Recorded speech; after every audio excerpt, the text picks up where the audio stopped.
নমস্কাৰ আমি last time আপোনালোকক অলৰেডি দেখুৱাইছিলোঁ যে মানে ডাইৰেক্ট কুলিং আৰু ফ্ৰষ্ট ফ্ৰীজৰ ডিফাৰেঞ্চ কেনেকুৱা হয় সেই ভিডিঅ'টোত আমি আপোনালোকক কৈছিলোঁ যে ফ্ৰষ্ট ফ্ৰী একচুৱেলি ভাল হয় তো ফ্ৰষ্ট ফ্ৰী যোনকেইটা মডেলছ আছে অলৰেডি আমাৰ ওচৰত আহি গৈছে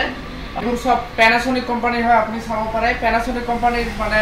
লেটেষ্ট টেকন'লজি যোনবোৰ আছে সবকেইটা ইয়াত অলৰেডি ইউজ কৰা হৈছে সবতকৈ ফাষ্ট আৰু বেষ্ট টেকন'লজিটো হ'ল আপোনাৰ ইকোনামি টেকন'লজি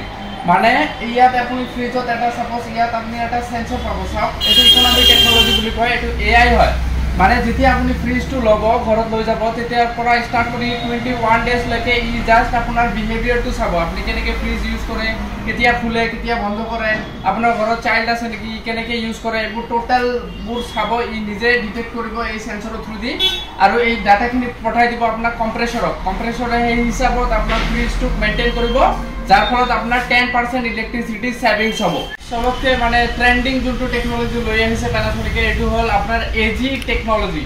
মানে এজি টেকন'লজিত কি হয় আপোনাৰ এইটো সাপোজ ধৰি লওক এইটো চেম্বাৰত আপুনি মাংস থৈ দিছে ৰেড মিট থৈ দিছে বা বেলেগ কিবা থৈ দিছে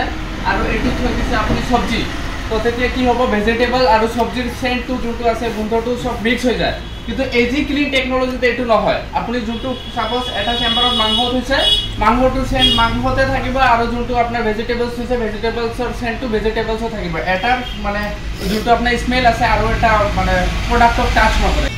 এইটো ফ্ৰিজত দিয়া আছে আপোনাৰ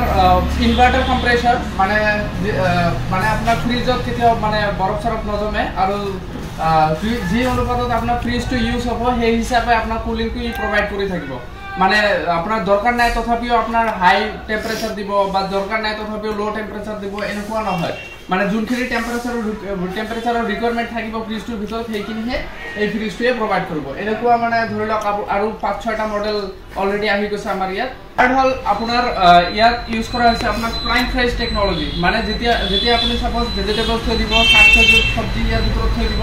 তেতিয়া যদি ৰিকুৱাৰমেণ্ট থাকে ফ্ৰিজটো নিজে আপ টু -3 ডিগ্ৰীলৈকে ইয়াক মানে 3 ডিগ্ৰী চেণ্টিগ্ৰেডলৈকে ইয়াক ল' কৰিব যাতে আপোনাৰ বস্তুখিনি বেয়া নহয় আপোনালোকে ভিজিট কৰক চাহিল ষ্ট'ৰ